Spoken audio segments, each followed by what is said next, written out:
அண்ணன் சொல்றாரு ரெண்டே பேருக்கு தான் போட்டி, தீய சக்தி திமுகக்கும் தூய சக்தி தாவேக்காக்கும். ஆனா இது மக்களுக்கும் திமுகக்கும் எதிரான ஒரு எலெக்ஷன். பெரம்பூர்ல வந்து விஜய் அவர்கள் வந்து நாளைக்கு பிரச்சாரம் பண்ண போறதா சொல்லியிருந்தாங்க. பட் சடனா இப்போ நியூஸ் வந்திருக்குது, அனுமதி மறுக்கப்பட்டிருக்குது அப்படின்னு. இதெல்லாம் தான் நான் ஃபேக் நரேட்டிவ்னு இப்ப சொன்னது. தாவேக்கா சார்பில் என்னைக்காவது இன்னைக்கு நாங்க இங்க பிரச்சாரம் பண்றோம், இங்க இந்த ஈவெண்ட் பண்றோம்னு உங்களுக்கு அபிஷியலா ஏதாவது அனௌன்ஸ் பண்ணது பாத்தீங்க?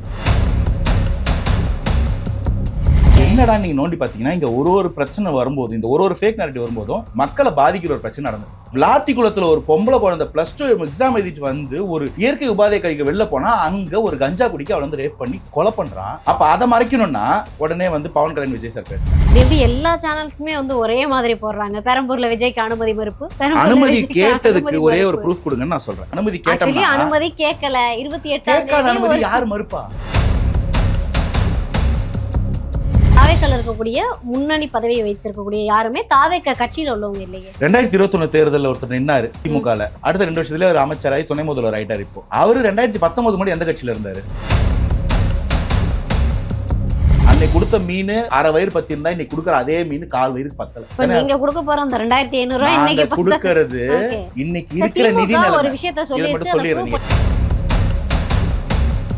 எஜுகேஷன் லோனை தள்ளுபடி பண்ணுவோம்னு சொன்னாங்க, கூட்டுறவுல இருந்த தகன கடனை தள்ளுபடி பண்ணுவோம்னு சொன்னாங்க. எதை பண்ணாங்கன்னு சொல்லுங்க, நான் தெரிஞ்சுக்கிறேன். திமுக எதுவும் பண்ணல அப்படின்றீங்க, தாவேக்கா வந்து மாற்று சக்தியா வரப்போகுது, நாங்க நிறைய விஷயங்கள் செய்ய போறோம்ன்றீங்க. இது வரைக்கும் உங்களுடைய ஐடியாலஜி என்னன்னு ஏன் வந்து யாரும் வெளியே? ஐடியாலஜினா என்னன்னு முதல்ல சொல்லுங்க, அப்புறம் பேசுவோம் ஐடியாலஜி பத்தி. இது ஒரு பொதுவான கேள்வியா போகுது. நீங்க சொல்லுங்க ஐடியாலஜி. நாங்க வந்து இப்போ நீங்க சொல்றீங்க 2500 ரூபாய் கொடுப்போம், ஐடியாலஜினா அது இல்ல, அது மேனிஃபெஸ்டோ. சத்துணவு சாப்பிட்டு குழந்தைங்க 43 குழந்தைங்க வாந்தி வைத்தாலும் அட்மிட் ஆகுது. அப்ப ஜாலியா இருக்காங்கன்னு சொல்றீங்க. இன்னொரு குழந்தை சத்துணவு சாப்பிட்டு உட்காந்துருக்கான், செவரு தள்ள இடிச்சு வந்து ஸ்கூல் செவரு சர்டிபிகேட். இத பத்தி விஜய் பேசினாரா என்னைக்காவது? ஏங்க முதல்வர் பேச சொல்லுங்க. வணக்கம், எப்படி இருக்கீங்க? நல்லா இருக்கேன். அதாவது நீண்ட இடைவெளிக்கு பிறகு நான் உங்களை மீட் பண்றேன்னு நினைக்கிறேன். ஓகே, இப்போ இருக்கக்கூடிய அந்த கள நிலவரம் தாவேக்காவுக்கு சப்போர்ட்டா இருக்குதா, எப்படி இருக்குது? ஏன்னா நிறைய மாநாடுகள் பார்த்துட்ருக்கீங்க, நிறைய களத்துக்கு போய் கள நிலவரம் என்னன்றதை பார்த்துட்ருக்கீங்க. ஸோ உங்களுடைய முதற்கட்ட பார்வையை பதிவு பண்ணுங்கள், தொடர்ந்து பேசலாம். இல்லை, பேசிக்கலாக நீங்கள் வந்து நான் ஒரு தாவேக்கா ஸ்போக்ஸ் பர்சன். என்னை கேட்டிங்கன்னா நான் வந்து தாவேக்காக்கு ஆதரவாக தான் களம்னு சொல்லுவேன். ஆனால் அதை வந்து எல்லாரும் அப்படியே எடுத்துக்கணும் நம்பணும்னு நான் எதிர்பார்க்க மாட்டேன். ஓகே, பட் களத்தில் போய் பார்க்கும்போது என்னால் சில விஷயங்கள் புரிஞ்சிக்க முடியுது. அடிப்படையில் இந்த தேர்தல் வந்து ரொம்ப ஒரு யூனிக்கான, ஜென்ரலாக நம்ம பார்க்கக்கூடிய ஒரு தேர்தல் மாதிரி இது இல்லை. 5 வருஷத்துக்கு ஒரு வாட்டி 2 வருஷத்துக்கு ஒரு வாட்டி வர தேர்தல் இது இல்லை.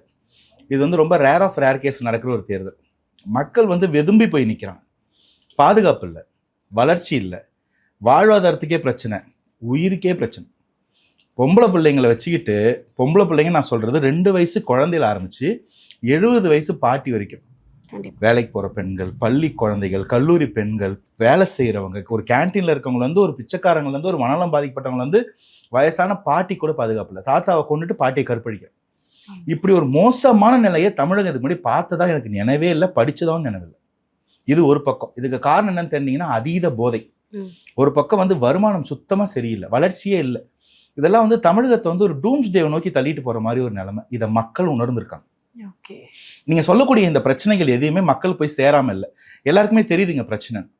காலங்காலமா பல பிரச்சனைகள் இருந்த போதும் இவ்வளவு மோசமான சட்ட ஒழுங்கு பிரச்சனை நம்ம ஃபேஸ் பண்ணல. ஒண்ணு, அப்படி பிரச்சனைகள் இருந்தபோது இது வரைக்கும் நமக்கு நம்பிக்கையா சில தலைவர்கள் இருந்தாங்க. 2016 வரைக்கும் 18 வரைக்கும் சில தலைவர்கள் நம்மளோட இருந்தாங்க. அவங்க மக்கள் மனதுக்கு நெருக்கமானவங்க.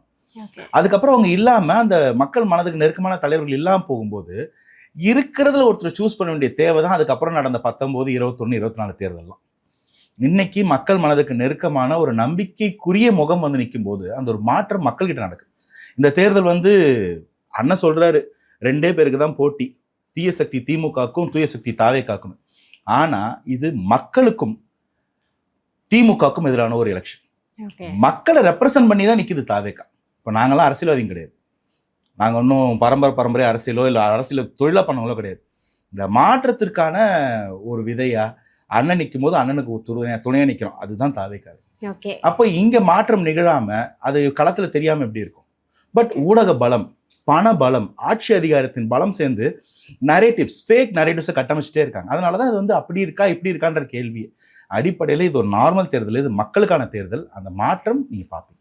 ஓகே, உங்களுக்கு ஆதரவா வந்து களம் இருக்கு அப்படின்றத சொல்லிட்டீங்க. ஓகே, இன்னைக்கு வந்து பெரம்பூர்ல வந்து விஜய் அவர்கள் வந்து நாளைக்கு பிரச்சாரம் பண்ண போறதா சொல்லியிருந்தாங்க. பட் சடனா இப்போ நியூஸ் வந்திருக்குது, அனுமதி மறுக்கப்பட்டிருக்குது அப்படின்னு. இல்ல, ஆக்சுவலி இதெல்லாம் தான் நான் ஃபேக் நரேட்டிவ்னு இப்போ சொன்னது.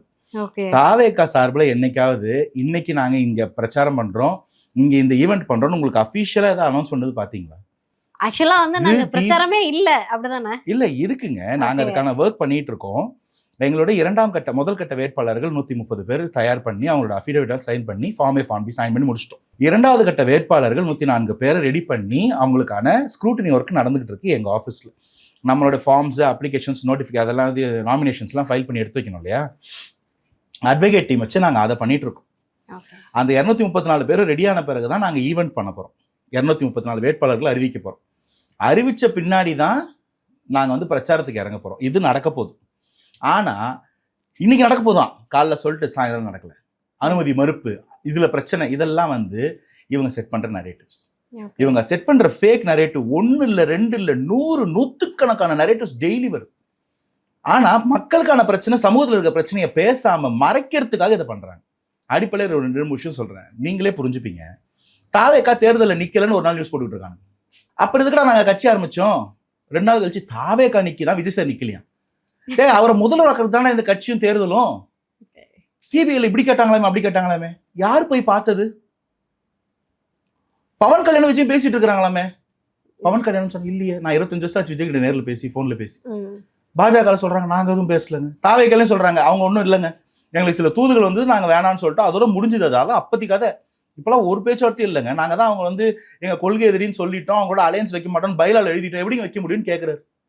அப்ப யாரு சொன்னதை நீ செய்தியில போட்ட? எங்க இருந்து அந்த நரேட்டிவ் செட்டா? இதுதான் ஃபேக் நரேட்டிவ். என்னடா நீங்க நோண்டி பாத்தீங்கன்னா இங்க ஒரு பிரச்சனை வரும்போது, இந்த ஒரு ஃபேக் நரேட்டிவ் வரும்போதும் மக்களை பாதிக்கிற ஒரு பிரச்சனை நடந்துட்டு இருக்கு. விளாத்திக்குளத்துல ஒரு பொம்பளை குழந்தை +2 எக்ஸாம் எழுதிட்டு வந்து ஒரு இயற்கை உபாதை கழிக்க வெளில போனா அங்க ஒரு கஞ்சா குடிக்க அவளை வந்து ரேப் பண்ணி கொலை பண்றான். காவல்துறையிட்ட போய் மன்றாடுறாங்க அந்த பிள்ளைய காரணம் தேடணும்னு. 16 மணி நேரமா செவி சாய்க்கல. குடும்பமே தேடி அலுவலகளை கண்டுபிடிக்குது. அந்த குழந்தை செத்து கிடக்குறா. +2 10th டிஸ்ட்ரிக்ட் ஃபர்ஸ்ட் குழந்தை, +2 போர்டு எக்ஸாம் எழுதிட்டு வந்த குழந்தைக்கு இந்த நிலைமை. காவல்துறையின் அலட்சியம். இப்படிதான் இருப்போன்ற ஒரு மனப்போக்கு எங்கேருந்து வந்தது? அப்ப அதை மறைக்கணும்னா உடனே வந்து பவன் கல்யாண் விஜய் சார் பேசுறாங்க. நாங்குநேரியில ஒரு டீ கடையில உட்காந்து பொதுமக்கள் பேசிக்கிட்டு டீ குடிச்சிட்டு இருக்க ஒரு சாயந்தர வேலையில எங்க இருந்தோ வர்றான் 15 பேரு, கண்ணில் படுறவனெல்லாம் அடிக்கிறான், வெட்டுறான், போற போக்குல 2 பேரை கொண்டுட்டு போயிட்டான். சாதிய கொலைகள், குழந்தைகளுக்கு எதிரான பாலியல் குற்றங்கள், இவங்களுக்கு எதிரான இடி கேஸ், குற்றப்பத்திரிகை ஹைகோர்ட்டு காரி துப்புது. இவ்வளவு முகாந்திரத்தோட இடி வந்து நிக்கிறான், எஃப்ஐஆர் பதியல. ஏன் எஃப்ஐஆர் இன்னும் கேஸ் போடுறேன்னு இப்ப கூட கேட்டாங்க கேஎன்ஆர் பத்தி. இவங்களோட அது அணியில சேர்ந்த ஒருத்தர் இந்த போதையெல்லாம் விற்கிறாருன்னு சொல்லி அரசு உள்ள போட்டா அவர் வந்து இவங்களோட இன்னொரு ஆதரவாளர் காசு கொடுத்துருக்காருன்னு சொல்றாங்க. இன்னைக்கு இவங்களோட ஆதரவாளர்னு பேசக்கூடிய அரசியல் விமர்சகன்ற போரில் இருக்கக்கூடிய ஆபாச செய்தியாளர், ஆபாச பேச்சாளர்கள் வந்து தாவேக்காவையும் பெண்களையும் தமிழகத்தின் பெண்களையும் இழிவுபடுத்தி பேசுறான். ஒண்ணு இங்க ஒரு நரேட்டிவ், இதை மறைக்கிறதுக்காக ஒரு பொய் நரேட்டிவ். இப்படியே இல்லாதது பொல்லாதது மக்களை ஏமாத்துறதுக்கு பண்ணிக்கிட்டே இருக்கிறாங்க. இதைத்தான் நான் சொல்றேன், மக்கள் இதுல வெதும்பி வெறுத்து போய் உட்காந்துருக்கிறாங்க, கோவத்தின் உச்சகட்டத்தில் உட்காந்துருக்கிறாங்க.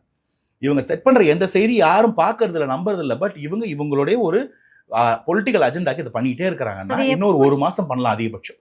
அதுக்கு மேல பாருங்க, காலம் வெல்லும் நீதி சொல்லும்.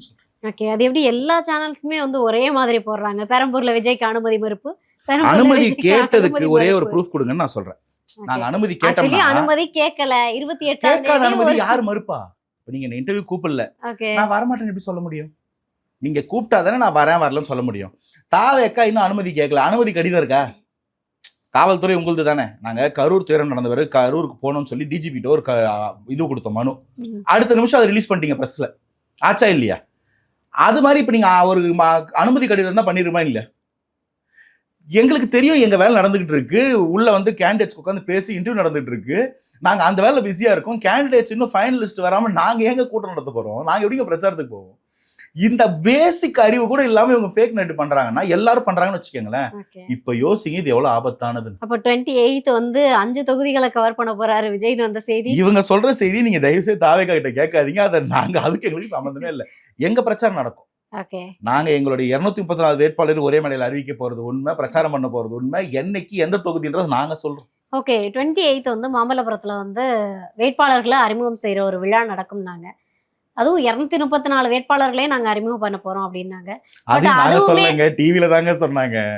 நாங்க எங்கங்க சொன்னோம்? ஏதாவது ஒரு அபிஷியல் ட்விட்டோ அபிஷியல் ஒரு அறிக்கையோ காட்டுங்களேன். நேத்து கூட இந்த மாதிரியான ஆபாச அறிக்கைகளுக்கு, ஆபாச பேச்சுகளுக்கு எதிராக வந்து போய் டிஜிபி ஆபீஸ்ல கம்ப்ளைண்ட் பண்றோம். அதை எதிர்த்து நாங்க வந்து அறிக்கை வெளியிட்டிருக்கோம். அதை வெளியிட தெரிஞ்ச எங்களுக்கு நாளைக்கு ஈவெண்ட் இருந்தா இன்னைக்கு சாயந்தரம் வரைக்கும் ஈவெண்ட் கொடுக்காம இருப்போம். இன்னைக்கு 27ஆம் தேதி சாயந்தரம் நம்ம பேசிக்கிட்டு இருக்கோம்.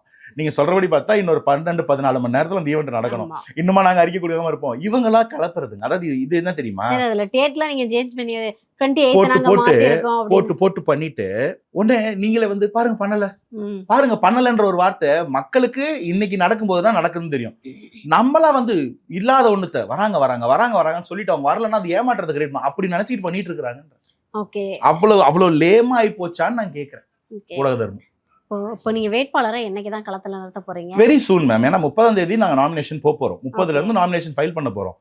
அதுக்கான வேலையை அந்த கட்சி ஒரு டைம் லைன்ல ஒர்க் பண்ணிட்டு இருக்கு. இவங்களுக்கு என்ன அவசரம்னு நான் கேட்கறேன். நாங்க என்ன எங்க அப்பாவுக்கு பிள்ளைக்கும் சீட்டா கொடுக்க போறோம்? அப்பாவுக்கு புள்ள சீட்டு கொடுக்கணும், பிள்ளைக்கு பேரன் சீட்டு கொடுக்கணும்னா பிரச்சனை இல்லை, கொடுத்துட்டு போயிடலாம்.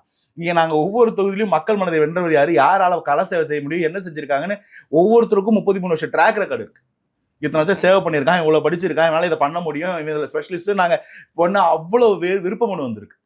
எல்லாரும் ஸ்க்ரூட்டனி பண்ணணும். அவ்வளவு வேலை நடந்துட்டு இருக்கும்போது இவங்க இஷ்டத்துக்கு நாங்க ஏன் பண்ணணும்? இல்ல விருப்ப மனுவுல வந்து இப்ப நீங்க சொன்ன மாதிரி படிச்சவங்க நல்ல திறமை உள்ளவங்கள தான் தேர்ந்தெடுக்கிறீங்களான்றது ஒரு பார்வை இருக்கு. ஏன் அப்படின்னா இவ்வளவு நிறைய சீட்டுக்கு வந்து 2 கோடி கேக்குறாங்க 200 கோடி பொய் தானேங்க. சொல்லுங்க, நல்ல நம்பரா சொல்லுங்க. ஏங்க 200 கோடி எடுத்துறீங்க? பொய் தானேங்க. 2000 கோடி சொல்லுங்க. ஒரு சீட்டுக்கு 2000 கோடி வாங்குறோம். வேற பொய்க்கு என்னங்க நம்பரு? போட்டுக்கங்க. 1,97,000 கோடி போட்டாரு, அவன் போட்டுக்கங்கன்ற. 10 லட்சம் கோடி கூட போடுங்க. தமிழ்நாடு கடன் 10 லட்சம் கோடி தானே. ஒரு சீட்டுக்கு 10 லட்சம் கோடி தாவேக்கா வாங்குது. சீட்டுக்கு வந்து நீங்க வந்து திறமையை பார்த்து தான் கொடுக்குறீங்க. ஏன்னா இப்போ வந்து அந்த தாவேக்கால இருக்கக்கூடிய முன்னணி பதவியை வைத்திருக்கக்கூடிய யாருமே தாவேக்கா கட்சியில உள்ளவங்க இல்லையே. இப்போ செங்கோட்டையன் அவர்கள் வந்தாங்க, அவங்களுக்கு அந்த சீட்டை கொடுத்தாங்க.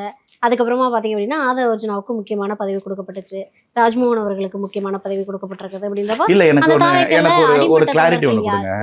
2 டவுட் இதுல முதல்ல கேட்டுறேன், அப்புறம் நான் எங்க கட்சி பத்தி பதில் சொல்றேன். 2021 தேர்தலில் ஒருத்தர் நின்னாரு திமுகல.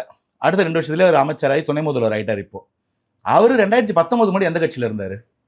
அவரு நீங்க வந்து அவர் திமுக இல்லையேன்னு ஏன் கேட்கல? அப்பா திமுக இருந்து தாத்தா திமுக இருந்தா அவர் திமுக இருந்ததா கணக்கா? திமுக என்னைக்குமே நாங்க வந்து தூய சக்தின்னு சொல்லலையே. கன்ஃபார்ம் ஒத்துக்கிறீங்களா? நான் என்ன சொல்றேன், இது வந்து ஒரு மாற்று. இன்னைக்கு நான் 2021 நான் வந்து தீய சக்திக்கு ஓட்டு போட்டேன். நான் என்ன நினைச்சேன்னா ஒரு மாற்றம் வரும் போல, ஏதோ பண்ணுவாங்க போல, புதிய தலைமையெல்லாம் வந்திருக்கு, நான் கற்பனை பண்ணேன், போட்டு போட்டேன், ஏமாந்தோம். அன்னைக்கு வேற வழி இல்லைன்னு போட்டோம். இப்போ 2026ல ஒரு மாற்றம் வந்திருக்கு, ஒரு தூய சக்தி வந்திருக்கு, எனக்கு நம்பிக்கையான ஒரு முகம், நான் அந்த கட்சி ஆதரிக்கிறேன், போய் நிற்கிறேன், ஓட்டு போட போறேன். இப்போ என் கேள்வி என்னன்னா, நீ 2021 தூய சக்திக்கு போட்டியா? ஏன் இப்போ தூய சக்திக்கு போறேன்னு இல்லை, மாற்றத்தை விரும்புறேன், அங்க எனக்கு அது அவன்யூ இல்லை, அதை விட இங்க நம்பிக்கையான முகம் இருக்கு, நான் வந்திருக்கேன். அந்த உரிமை ஏன் அண்ணன் ஆதவ அர்ஜுனாவுக்கும் ஐயா செங்கோட்டையனும் இருக்கக்கூடாது? கேள்வி 1. நீங்க அடிப்படையில கேள்வி என்னன்னா, முதல்ல ஏங்க இவங்கெல்லாம் கட்சியில் இல்லாதவங்க கட்சிக்கு வந்தாங்க கேட்டா உதயநிதி பத்தி கேட்டேன், பதில் இல்லை. திரும்ப அங்க போயிட்டீங்க. இன்னொரு கேள்வி கேட்கிறேன். ஓபிஎஸ் நோத்ரு திமுகவை எதிர்க்கிறதே ஒரு கட்சியா இருந்தது, அதுதான் அஇஅதிமுக. திமுகவின் எதிர்ப்பு தான் அஇஅதிமுகவோட டிஎன்ஏ. திமுகவை எதிர்த்து இன்னைக்கு இருக்காருல முதல்வர், அவருக்கு முன்னாடியே 3 வாட்டி முதல்வரா இருந்தவர் ஓபிஎஸ்.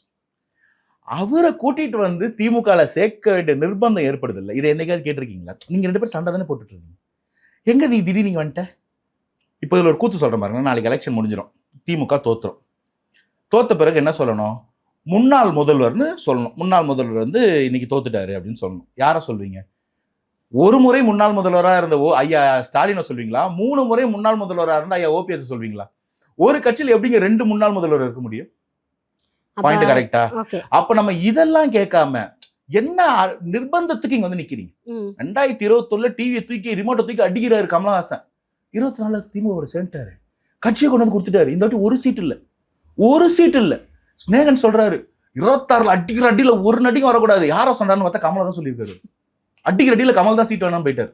24ல அம்மா பிரேமலதா விஜயகாந்த் திட்டுறாங்க திமுகவை. இவ்வளவு மோசமா ஒரு கட்சி இருக்க முடியுமா? ஒரு குழந்தை ஒரு சீட்ல ஜெயிக்க கூடாதுன்னு கேட்கறாங்க. 26ல அவங்களையும் கூட்டினீங்க. யாரை பார்த்து பயப்படுறீங்க? திட்டினவங்க, உங்களை எதிர்த்தவங்க, உங்களை அடிச்சவங்க எல்லாரும் கூட்டணி சேர்த்துக்கிட்டு தண்ணி கேன் போட போனா கூட 2 சீட்டு தராங்க. எதுக்கு? இதுல நியாயமா இருந்தீங்களா? 6% ஓட்டு வச்சிருக்கிற தேமுதிக 10 சீட்டு, 4% ஓட்டு வச்சிருக்கிற விசிக ஒரு ரெஜிஸ்டர் ரெகக்னைஸ்டு பார்ட்டிக்கு 8 சீட். பாமக கண்ணில் கதறாரு மதிமுக. நான் அழுது கொண்டே சிரிக்கிறேன்னு சொல்றாரு வைகோ. 4 சீட்டு, அதுல 3 சீட்டு உதயசூரியன் சின்னத்தில் நிக்கணும். யாருனால இந்த பயம்? எதனால இந்த மெகா கூட்டணி? திட்டினவங்க எல்லாம் அடிச்சவங்க எல்லாம் ஒண்ணு சேர்ந்து நிக்க வேண்டிய காரணம் என்ன? அந்த பயத்தை ஏற்படுத்தினது யாரு? இல்ல சார், அவங்க வந்து ஒரு பலமான கூட்டணி, அதாவது வந்து பயந்தாங்குழி கூட்டணின்ற பலமான கூட்டணின்றீங்களே. திமுக திமுக மாடல் 2.0 அமையும்ன்றதுனாலதான் திமுக எல்லாரும் மாடல் வந்து 1.0 என்ன பண்ணான்னு மட்டும் சொல்லுங்க, நம்ம அப்புறம் 2.0 போலாம். இந்த கஞ்சாவையும் மெத்தப்பெட்டமனியும் பெண்கள் பாதுகாப்பும் இன்மையும் குழந்தைங்களுக்கான பாலியல் குற்றங்கள் 40,000 போக்சோ கேஸ் 190% அதிகரிச்சிருக்கு. 103 கோடி ரூபாய் இழப்பீடு கட்டியிருக்கு. இதெல்லாம் தவிர வேற சாதனம் வேணும்னு சொல்லுங்களேன். ஓசூர்ல வர வேண்டிய ஏர்போர்ட் ஆந்திராக்கு போயிடுச்சு. ஹுவான்சாங் நிறுவனம் 1800 கோடி இன்வெஸ்ட்மெண்ட் ஆந்திராக்கு போயிடுச்சு. ஃபாக்ஸ்கான் 1000 கோடி இன்வெஸ்ட்மெண்ட் அங்க போயிடுச்சு. தமிழகத்துல எத்தனை பேர் வேலை கிடைச்சது? 2021 நீங்க இருந்ததை விட 2026 நீங்க பர்சனலா என்ன நல்லா இருக்கீங்கன்னு சொல்லுங்க. இந்த அரசாங்கத்தால 23 1000 ரூபாய் கொடுக்கும் போது தங்கத்தோட விலை கிராமுக்கு 6000 ரூபாய். இன்னைக்கு கிராமுக்கு விலை குறைஞ்சே 13,000 ரூபாய், 16,000 வரைக்கும் போயிடுச்சு. அன்னைக்கு கொடுத்த 1000 ரூபாய் இன்னைக்கு கொடுத்த 1000 ரூபாய் ஒண்ணா? அன்னைக்கு கொடுத்த மீன் அரை வயிறு பத்தி இருந்தா இன்னைக்கு கொடுக்குற அதே மீன் 1/4 வயிறுக்கு பத்தல. நீங்க கொடுக்க போற அந்த 2,500 ரூபாய் இன்னைக்கு கொடுக்கறது இன்னைக்கு இருக்கிற நிதி ஒரு நிலைமை. விஷயத்த இதை மட்டும் சொல்லிடுறேன், நீங்க கேட்டதுனால சொல்லிடுறேன். தப்பா இந்த இடத்துல பொருளாதாரத்தை சீர்கெடுத்து வச்சுட்டாங்க. இன்னைக்கு இது ரொம்ப அவசியம்ன்ற நான் குடும்பங்களுக்கு 2,500 ரூபாய் போதுன்றீங்களா சார்? அதுவாது இருந்தாதான் அட்லீஸ்ட் அந்த தாய்மாரு 5 வருஷத்துக்கு முன்னாடி 1000 ரூபாய் இருந்தா போதும். அது 1000 ரூபாய் ஏன் ஏத்தல? அது கூட தெரியலையா? 2 வருஷத்துல பொருளாதார விலை பார்த்து தானே நீங்களே வந்து இன்க்ரீஸ் பண்ணிருக்கீங்க அமௌண்ட்டை. திமுக என்ன பண்ணுச்சுன்னு கேக்குற ஆட்சியில இருக்கும்போது நான் சொல்றேங்க, நான் இன்னைக்கு ஒரு கமிட்மெண்ட் கொடுக்குறேன். நாங்க கொடுக்குற 2,500 ரூபாய்க்கு நாங்க ஒரு இன்கம் மாடல் ஜெனரேட் பண்றோம். ஒரு பொருளாதாரத்தை அரசாங்கத்துக்கு உருவாக்கி நான் டாக்ஸ் ரெவன்யூ இன்க்ரீஸ் பண்ணி இருக்கிற லீக்கேஜஸ் சீல் பண்ணி இதை கொடுக்க போறேன். நான் கமிட்மெண்ட் கொடுக்குறேன். திமுக எப்படி கொடுக்குது இந்த காசை? கடன் வாங்கி கொடுக்குது. கடன் வாங்குறதுக்கு என்னங்க மேனேஜ்மெண்ட்? உழைச்சி சம்பாதிச்சு ஒன்று பண்றதுக்கு பெருமை. கடன் வாங்கி அங்க வாங்கி இங்க போட்டு இங்க வாங்கி அங்க போறது என்ன பெருமை? இதுல இன்னொரு சதி இருக்கு தெரியுமா? SC/ST சப்ளான்னு ஒன்று இருக்கு. ஒரு பிளான் நீங்க போடுறீங்கன்னா அதுல நம்ம ஜனத்தொகையில எத்தனை சதவீதம் ஒடுக்கப்பட்ட மக்கள் இருக்கிறாங்களோ அத்தனை சதவீதம் வந்து இந்த ஜெனரல் பிளான்ல இருக்கிற ஸ்கீம் அங்க எடுத்து வச்சிடணும். இப்போ ஃபார் எக்ஸாம்பிள் நம்ம கிட்ட வந்து ஒரு 25% வந்து ஒடுக்கப்பட்ட மக்கள் இருக்கிறாங்கன்னு வச்சுக்கோங்க. நீங்க என்ன பண்ணணும், எந்த ஒரு திட்டம் ஒரு பொதுவான திட்டம் போட்டாலும் அதுல இருக்கக்கூடிய 25% மினிமம் பயனாளிகள் ஒடுக்கப்பட்ட மக்கள் SC/ST இருக்கிறத நீங்க என்ஷூர் பண்ணணும். இதுதான் பேரு SC/ST சப்ளான். இதை போட சொன்னது இந்திய கவர்மெண்ட் 1974. திமுக அழுத்தம் SC/ST planning commission SC/ST commission pressure போட்டு 2023 தான் அதை போடுறாங்க. அதுலயும் 1008 லூப் ஹோல், நம்ம அதுக்கு தனியா வருவோம். இப்ப என்ன ஆகுதுன்னா இங்க இருக்கக்கூடிய இந்த பொது திட்டத்துல இருந்து வரக்கூடிய நிதி SC/ST மக்களுக்கு எடுத்து வச்ச நிதியை பொறுத்து உள்ள வச்சு அதுல இருந்து தான் கொடுத்துருக்காங்க. இப்ப கொடுத்த 5000 ரூபாய் அவர்கள் உரிமையும் மறுக்கப்படுகிறது. சமூக நீதி காத்தோட போச்சு. நான் சொல்றேன், நாங்க ஒரு இன்கம் மாடல் ரெடி பண்றோம், லீக்கேஜஸ் சரி பண்றோம். 10 லட்சம் கோடி கடன், அதெல்லாம் 4 லட்சம் கோடி கடன் அதிமுக வச்சுட்டு போனது. 6 லட்சம் கோடி கடன் திமுக வாங்கியிருக்கு. இதுல 40%க்கும் கம்மியா தான் முதலீடுகள் கேபிட்டலுக்குள்ள போகுது, கேபிட்டல் இன்வெஸ்ட்மெண்ட்டுக்குள்ள. மீதி 60% வந்து நம்ம ஏற்கனவே வாங்கின கடனுக்கு வட்டி கட்டுறதுக்கும் அரசாங்க கஜானாவை நிரப்புறதுக்கும் மிஷினரியை ரன் பண்றதுக்கும் சம்பளம் பென்ஷன் ரன் பண்றதுக்கும் தான் வேலை செய்யுது. வட்டிக்கு வாங்கி அடிக்க வாங்கினீங்கன்னா நாளைக்கு அடிக்கை வித்தா வட்டி தான் கட்ட முடியும். ஆனால் தான் கடன் அதிகமாயிட்டே இருக்கு. இதை ஏன் பேச மறுக்கிறாங்க? இந்த லீக்கேஜுக்கு என்ன காரணம்? எப்படி அதீதமா இந்த கடன் வந்தது? அப்படி இவங்க கடன் வாங்கி என்ன சாதிச்சிட்டாங்க? நான் சொல்லுங்க, எனக்கு சொல்லுங்களேன். கடன் வாங்கி இதை பண்ணிட்டாங்க, இந்த மாநிலத்துக்கு நாங்க இதை கொண்டு வந்து கொடுத்துட்டோங்க. சார் அவங்க சொன்ன எல்லாத்தையும் செஞ்சுட்டேன்னு என்னங்க சொல்றாங்க? 5.5 லட்சம் பேருக்கு அரசாங்க வேலை சொன்னாங்க, 50 லட்சம் பேருக்கு தனியார்ல வேலை சொன்னாங்க. 25 லட்சம் 20,000 பேருக்கு 25 லட்சம் ரூபாய் கடன் கொடுப்போம்னு சொன்னாங்க. எஜுகேஷன் லோனை தள்ளுபடி பண்ணுவோம்னு சொன்னாங்க. கூட்டுறவுல இருந்த தகன கடனை தள்ளுபடி பண்ணுவோம்னு சொன்னாங்க. எதை பண்ணாங்கன்னு சொல்லுங்க, நான் தெரிஞ்சுக்கிறேன். ஓகே, இப்போ திமுக எதுவும் பண்ணல அப்படின்றீங்க. தாவேக்கா வந்து மாற்று சக்தியா வரப்போகுது, நாங்க நிறைய விஷயங்கள் செய்ய போறோம்ன்றீங்க. இது வரைக்கும் உங்களுடைய ஐடியாலஜி என்னன்னு ஏன் வந்து யாரும் வெளியே ஐடியாலஜினா என்னன்னு முதல்ல சொல்லுங்க, அப்புறம் பேசுவோம் ஐடியாலஜி பத்தி. இது ஒரு பொதுவான கேள்வியா போகுது. நீங்க சொல்லுங்க ஐடியாலஜி. நாங்க வந்து இப்போ நீங்க சொல்றீங்க 2,500 ரூபாய் கொடுப்போம். ஐடியாலஜினா அது இல்ல, அது மேனிஃபெஸ்டோ எலெக்ஷன் கேண்டிடேட் அறிவிச்சு வரதா அறிவிப்பாங்க. இல்ல சார், ஓகே சார். இப்போ நீங்க ஒரு விஷயத்தை வந்து திமுக பண்ணலன்றீங்கல்ல, நீங்க அதை பண்ண போறீங்க, மக்களுக்காக நலத்திட்டங்களை பண்ண போறீங்க, மக்களை வந்து பொருளாதாரத்துல உயர்த்த போறீங்க, மக்களை வந்து எல்லாமே பண்ணிக்கிற அளவுக்கு நீங்க வந்து உயர்த்த போறீங்கன்னா அப்படி எப்படி உயர்த்த போறீங்க? அதுக்கு பேர் தாங்க மேனிஃபெஸ்டோ. அதை கேண்டிடேட் அனௌன்ஸ் பண்ண பிறகு தானே பண்ணுவாங்க. என்னைக்கு இங்க கேண்டிடேட்டை சொல்றதுக்கு முன்னாடி மேனிஃபெஸ்டோ சொல்லுவாங்க? எங்களுக்கு கேண்டிடேட் தேர்வு நடந்துட்டு இருக்கு. தேர்தலில் கேண்டிடேட்டை கொண்டு வந்து அவங்க வந்து நாமினேஷன் ஃபைல் பண்ண பிறகு மக்கள்கிட்ட போய் நிற்கும் போது நீ என்ன பண்ணுவேன்னு மக்கள் கேட்பாங்க. அப்பதான் அம்மா நான் ஆட்சிக்கு வந்தா இதை பண்றேன், இந்த 5 ஆண்டுகளுக்கான வரைவு திட்டம், இப்படி ஒரு திட்டம், அதை தான் வந்து நம்ம மேனிஃபெஸ்டோன்னு சொல்லுவோம். டைம் இருக்கா சார்? முதல்ல மேம், ஏப்ரல் 21ஆம் தேதி சாயங்காலம் 5 மணிக்குள்ள எல்லார் மனசுக்குள்ள இது போய் சேரும். அது ஏப்ரல் 24 வேட்பாளர்களை முதல்ல அறிவிக்கணும், வேட்பாளர்கள் மக்கள் மனசுல நிக்கணும். வேட்பாளர் பிரச்சனை இல்ல. வேட்பாளர் நீங்க இந்த இப்ப எலெக்ஷன்ல இப்ப யாரு போட்டு வரைக்குமே போறீங்க? 130 உங்களால வேட்பாளர்கள் தேர்வு உங்களால பண்ணிருக்கீங்க. கடந்த 234 எம்எல்ஏ பேர் சொல்ல முடியுமா? 2021 26 இந்த 5 வருஷம் இருந்த எம்எல்ஏ பேர் சொல்ல முடியுமா? நமக்கு தேவை முதல்வர். இந்த எலெக்ஷன் நடக்கிறது முதல்வருக்காக.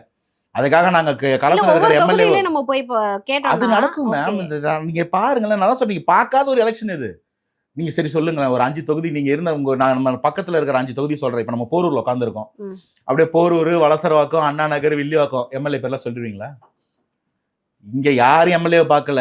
நம்ம எந்த சின்னத்துக்கு சரி, ஓட்டு இப்போ போடுறோம், யாரு முதல்வரா வரா, அந்த முதல்வர் முகம் நமக்கு நம்பிக்கையான முகமா, அது நமக்கு என்ன செய்யும்? இவ்வளவுதான் கேள்வியே. இதுதான் பொலிட்டிக்கல் ஆனா ஆர்ட். அந்தந்த தொகுதியில இருக்கிற அது மக்களுக்கு நடக்குங்க, இல்ல நடக்குங்க. அந்தந்த தொகுதியில இருக்கிற மக்களுக்கு அந்த தொகுதியில யார் செல்வாக்கா இருக்காங்களோ அவங்கள கண்டிப்பா தெரிஞ்சிருக்கும். ஒரு பரிச்சயமான முகம் இருக்கும். நாங்க தான் 33 வருஷமா உட்காந்து சேவ் பண்ணிட்டு இருந்த முகம் தானே எல்லாம். இந்த முகம் எல்லாம் ஒன்னும் நேத்து அரசியலுக்கு முடிச்சுங்க வரல. 33 வருஷமா சம்பாதிச்ச காசு, ஆட்டோ டிரைவரா இருந்தாலும், டாக்ஸி டிரைவரா இருந்தாலும், பங்க் கடை வச்சிருந்தாலும், பேப்பர் கடை வச்சிருந்தாலும், தான் சம்பாதிச்ச காசுல யார்கிட்டையும் திருடல, திரள் நிதி வாங்கல. அதுல வீட்டுக்கு ஒரு பகுதியை கொடுத்து மிச்சப்படுத்தி, அந்த பகுதி மிச்சப்படுத்தின காசுல ஊட்டச்சத்து இல்லாத குழந்தைங்களுக்கு ரொட்டிப்பால் முட்டை திட்டம் கொடுக்குறோம், பசிச்ச வயிற்றுக்கு வந்து உணவு கொடுக்குறோம், விலையில்லா விருந்தகம் பேர் வைக்கிறோம், படிக்கிற குழந்தைங்க படிப்பு கொடுக்குறோம், புத்தகங்கள் நூலகம் கொடுக்குறோம், விழியகத்துல உடல் உறுப்பு தானம் பண்றோம், குறியகத்துல ரத்த தானம் பண்றோம்னு எந்த ஒரு பிரதிபலனும் பார்க்காம 24 இந்த மனுஷன் கட்சி ஆரம்பிப்பார், எலெக்ஷன் போனா கனவு கூட காணல. அண்ணன் சொன்னாரு மக்களுக்கு எதாவது செய்யணும்னு நம்ம சம்பாதிச்சதை கொடுத்துக்கிட்டு இருக்கோம். நான் சம்பாதிச்ச 500 ரூபா நான் 200 ரூபா கொடுத்தேன். அண்ணன் சம்பாதிச்ச 5 கோடி ரூபா, அண்ணன் 2 கோடி ரூபா கொடுத்தேன். இப்படிதான் உருவானது இந்த இயக்கம். ஓகே, இப்போ வந்து இன்னும் தாவேக்கோட வரி காசு எடுத்து சத்துணவு போடுறேன்னு வாயில வைக்க முடியாத சோறு போடுறீங்க. அந்த சத்துணவு சாப்பிட்டு 43 குழந்தை போய் ஹாஸ்பிட்டல் அட்மிட் ஆகுது. அப்ப என்ன சொல்றீங்க? ஜாலியா தான் இருக்கிறாங்க. சத்துணவு சாப்பிட்டு குழந்தைங்க 43 குழந்தைங்க வாந்தி வைத்தாலும் போய் அட்மிட் ஆகுது. அப்ப ஜாலியா இருக்காங்கன்னு சொல்றீங்க. இன்னொரு குழந்தை சத்துணவு சாப்பிட்டு உட்கார்ந்து இருக்கிறான், செவுரு தள்ள அடிச்சு வந்து ஸ்கூல் செவுரு செத்து போயிட்டான். இத பத்தி விஜய் பேசினாரா என்னைக்காவது? ஏங்க முதல்வரை பேச சொல்லுங்க. இதுக்கு யார் பொறுப்பு? நாங்க மாற்று சக்தியா வரோம், நாங்க குரல் கொடுக்க மாற்று போறோம்னா சக்தினா இது விஜய் நடக்காம அவர்கள் ஏன் பாக்குறது தான் அந்த மாற்று சக்தி. கோவையில பேசல? உங்களுக்கு புரியவே இல்ல. சார், நான் ஒரே ஒரு கேட்கறது நிமிஷம் உங்களுக்கு கோவை புரியல. விஷயத்துல ஏன் விஜய் அவர்கள் நான் கருத்து கேட்கறது சொல்லல? உங்களுக்கு புரியல. நான் கேட்கறது, களத்துல போய் தாவேக்கா நிர்வாகி நிக்கிறாங்க. விஜய் சார் என்னங்க ஒரு தனி மனுஷனுங்க, ஒரு கட்சிங்க. நான் அந்த கட்சியோட ஸ்போக்ஸ் பர்சனுங்க. நான் கேட்கிற கேள்வி, இதுக்கு பொறுப்பான 2 பேரு, உங்களோட முகத்துக்காக இதுக்கு ஓட்டு போட பொறுப்பான போறாங்களா? 2 பேருங்க, சரி. இதுக்கு பொறுப்பான 2 பேர் நான் சொல்றேன். கண்டிஷன்ஸை ஃபாலோ பண்ணுங்கடா அழ தெரிஞ்ச அமைச்சருக்கு இதுக்கு போய் பார்க்க தெரிஞ்சுதா, அறிக்கை கொடுக்க தெரிஞ்சுதா? இதுக்கு யாருங்க பொறுப்பு? இப்ப இந்த ஆபீஸ்ல ஒரு பிரச்சனை. நீங்க கேட்கறது எப்படி இருக்குன்னா, இந்த கேமரா ஆன் ஆகல, நம்ம 2 பேரும் பேசி முடிச்ச பிறகு கேமரா ஆன் ஆகல, மைக் ஆன் ஆகலன்னு சொன்னா, இதுக்கு அனந்த சித் அவர்கள் அறிக்கை கொடுத்தாரான்னு கேட்பீங்களா, கேமராமேனை கேட்பீங்களா? சொல்லுங்க முதல்ல. அதுக்கு ஓகே, நான் கேமராமேனை தான் கேட்பேன். ஏன்னா நான் கேமரா அதுதான் கேட்கறேன். நான் வச்ச பார்த்துட்டு வேலைக்காரன் உட்கார்ந்து இருக்கிறானே, பர்ஃபார்மன்ஸ் எல்லாம் நல்லா பண்றானே, அவன் எப்ப பாப்பான்னு கேட்கறேன். கரூருக்கு ஓடி வர விளாத்திக்குளம் அழுத்தம் விஷயத்துக்கு வந்து விஜய் அவர்களால முதல்ல குரல் கொடுக்க முடிஞ்சது இல்ல சார். ஒரு இப்போ வந்து இந்த ஒரு அந்த பெண்ணை சட்ட வந்து ஒழுங்கு பொன்ராஜ் அவர்கள் பிரச்சனைக்கும் பேசினாங்கன்னா நான் சொல்றது உங்களுக்கு புரியல.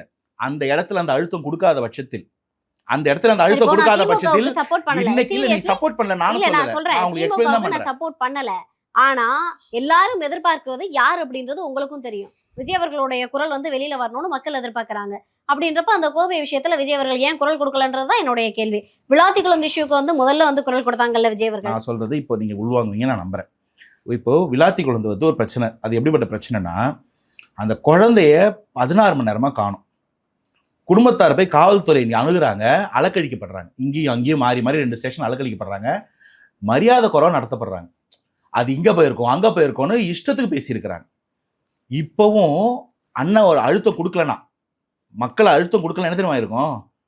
அது தடிக்கு விழுந்து செத்து போச்சுன்னு மறைச்சிருப்பாங்க. அந்த ஏற்கனவே குற்றம் வாங்கி தண்டனை வாங்கிட்டு ஒருத்த வெளியில சுத்திட்டு இருந்திருக்கான் பாருங்க, இந்த குற்றத்தை செஞ்ச அந்த கொடூர, அவனை பிடிச்சிருக்கவே மாட்டாங்க. இங்க பொலிட்டிக்கல் ப்ரெஷர் மவுண்ட் ஆகும்போது தான் அதை தேடுறாங்க, பிடிக்கிறாங்க.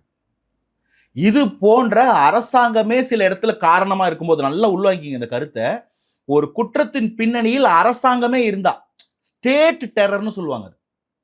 இப்போ திருபுவனத்துல அஜித்குமார் அடிச்சு கொண்டது யாரு? காவல்துறை நீங்க சொல்வீங்க, அது வந்து ஸ்டேட்னு நான் சொல்வேன், அரசாங்க மிஷினரின்னு நான் சொல்வேன். அதை நம்ம வந்து அரசாங்கமே தப்பு பண்ணும்போது, விளாத்திக்குளத்துல இறந்ததுக்கு யார் காரணம்? அரசாங்கமே காரணம். அப்ப அந்த ஸ்டேட் மிஷினரிக்கு அழுத்தம் கொடுக்க வேண்டிய நிலைமையில பொதுமக்கள் இருக்க மாட்டாங்க. அவங்க அழுத்தத்தை தள்ளிடுவாங்க. அந்த இடத்துல ஒரு தலைவனே இறங்கி வந்து அழுத்தம் கொடுக்கும். பெண்களை இழிவா ஒருத்தன் பேசுறானா தலைவனே இறங்கி வரணும். ஆனா இந்த இடத்துல நீங்க பண்றீங்க பாருங்க, இது இவங்களோட லட்சணம் இவ்வளவுதான். இதுக்கு காரணம் ஆட்சி தான், பட்டவர்தனம் ஆகி போச்சு. இதுக்கு தீர்வு என்னன்னா, இவங்க கவர்மெண்ட் வெளில அமைச்சிட்டு வேற கவர்மெண்ட் ஃபார்ம் பண்றது. எல்லாத்துக்கும் ஒரே மாதிரி அறிக்கையோ, எல்லாத்துக்கும் ஒரே மாதிரி டிஜிபி ஆஃபீஸ் போய் கம்ப்ளைண்ட் கொடுக்குறதோ தீர்வு கிடையாது மேம். ஒவ்வொரு பிரச்சனை ஒவ்வொரு மாதிரி சொல்யூஷனை டிமாண்ட் பண்ணணும். விளாத்திக்குளம்னா அழுத்தம் கொடுக்கணும், திருபுவனம் கேஸ்னா ஆர்ப்பாட்டம் பண்ணணும், கேஸ் கொடுக்க வைக்கணும். கரூர்ல சதி நடந்திருக்குதா, சுப்ரீம் கோர்ட்டை போய் அணுகி ஒரு பேனலை வர வைக்கணும் தமிழ்நாட்டுக்கு, சிபிஐ பேனல். அது போல இந்த பேனலுக்கு வந்து கேஸ் கொடுக்கணும், இதுக்கு அறிக்கை கொடுக்கணும், இதுக்கு வந்து தீர்வு நோக்கி போகணும்னு ஒவ்வொன்றுத்துக்கும் ஒரு ஸ்டாண்டர்ட். நான் கேட்கறதுன்னா தாவேக்கா ஒன்னொன்றுத்துக்கு ஒன்று பண்ணுது. ஆட்சியாளர்கள் எப்போ பண்ணுவாங்கன்னு நான் கேட்குறேன். இதே ஆட்சியாளர்கள் தானே எங்கள் மேடையில் உட்காந்துக்கிட்டு கல்வியில் சிறந்த தமிழ்நாட்டு அப்படின்னு சொன்னாங்க. முதல்வரே சாம்பார் இப்படி இருக்குன்னு சொன்னாங்களே இல்லையா? அதே சாம்பார் தானே நீங்கள் 43 பேர் ஹாஸ்பிட்டலில் போட்டு, அதே சாம்பாரில் தானே பள்ளி வந்து அத்தனை குழந்தைங்க உடம்பு சரியில்லாமல் போச்சு, சில குழந்தைங்க செத்து போச்சு. இப்போ இதே யார் பேசுவோம்? இதுக்கு பேசணுமே. பிரஸ் மீட் கேட்குறீங்களே தாவேக்காவை, நான் சொல்கிறேன் ஒட்டுமொத்த ஊடகமும் ஒரு சார்பட்சமாக செயல்படுது, எனக்கு உங்கள் மேலே நம்பிக்கை இல்லை, நம்பிக்கை வரும்போது தான் பேசுவோம், நான் ஒரு ப்ரூஃப் சொல்கிறேன். முதல்வர் எப்போ பிரஸ் மீட் வச்சாரு நான் கேட்குறேன். முதல்வரோட கடமை கோட்டையிலேயோ இல்லை அவங்க கட்சி அலுவலகத்திலே இருக்கக்கூடிய பிரஸ் ரூமில் வந்து உட்காந்து பிரஸ் மீட் கொடுக்கணும். ஆனால் பிரஸ் மீட் எடுக்கும் பைட்டு கொடுக்குறாரு ஏர்போர்ட்லலாம். அதுவும் பார்த்தீங்கன்னா நீங்களே பார்த்துருப்பீங்க, மனசாட்சி தொட்டு சொல்லுங்க, எல்லா கேள்வி பதிலும் ஒரு பேப்பரில் இருக்கு. ஃப்ளோவில் அடுத்த கேள்விக்கான பதிலையும் சேர்த்து படிக்கிறாரு. ஆச்சா இல்லையா? அப்படி நம்ம சொல்லிட நீங்க பார்க்கலன்னு நினைக்கிறேன் அந்த வீடியோ. பேசுறாங்கன்றதையும் இல்ல அந்த சொல்லுவாங்க. வீடியோல இருக்காது. நிஜமாவே அடுத்த கேள்விக்கு இந்த பதில படிக்கும்னு போட்டிருக்கு, அதையும் சேர்த்தே படிச்சிட்டாரு முதல்ல. நேத்து ஐயா சேகர் பாபு எங்களுக்கு மும்மொழி கொள்கை தான் எங்களோட பாலிசி, இருமொழி கொள்கைக்கு எதிரானு சொல்றாருங்க பிரஸ் மீட்ல. நிஜமா வீடியோ வைரல். தமிழகம் இருமொழி கொள்கை, இந்திய எதிர்ப்புல வளர்ந்த மாநிலம், மும்மொழி கொள்கை தான் எங்க கொள்கை, இருமொழி கொள்கைக்கு எதிரானவங்க சொல்லிட்டு இருந்து போறாரு பிரஸ் மீட்ல இருந்து. புரியுதுங்களா இவங்களோட லட்சணம் உங்களுக்கு? இவங்க இவ்வளவுதான்.